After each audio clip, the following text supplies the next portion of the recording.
sama am ci koy dama def pause nii ma ne xaaral ma am koo xam ne dama koy tontu waaw ndax dafa am benn waay moo dajeeg man fii ci Amérique ndeysaan mooy gars yooyu noonu yow da nga war a bàyyi Sénégal yi ngay wax ñu ñëw ak yooyu xam nga du leen neex ñenn ñi du leen neex waaw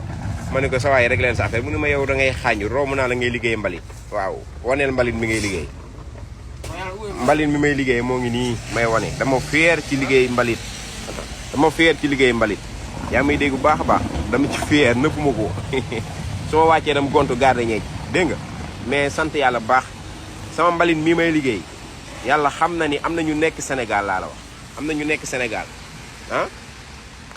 ministre bu ci sàccul xaalis laa la wax de ah bu dee sa salaire rombul 1 million wala 1 million 500 wala 2 millions 1 million 500 wala yooyu daanaka kon ministre yi lay neexoon salaire kon alhamdulilah yee ñoo ngi sant bu baax a baax waaw ñoo ngi sant bu baax képp koo xam ne am nga réew fi ñëw Amérique yenn la fi yàlla indi man gis naa ñu nekk Sénégal li liggéey mbalit 70 000 lañ leen di fay de balaa weer bee bala ñoo jot seen xaalis sax dañu am problème wala 100 000 waaw fii li ngay am par semaine macha allah kon ñun ñoo ngi sant dañu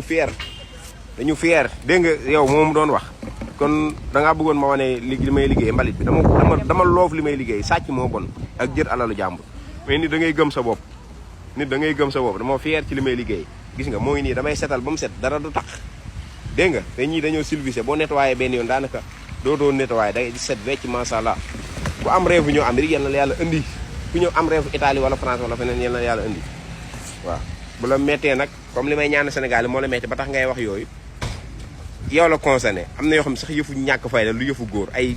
li ngay liggéey mooy lan ñii nëbb li muy liggéey man dama fier ci mbalit bi may liggéey dama ko nopp dama ko loow su ma wàccee dem gardien ji sàccu ma jëluma alal jàmbur jaayu ma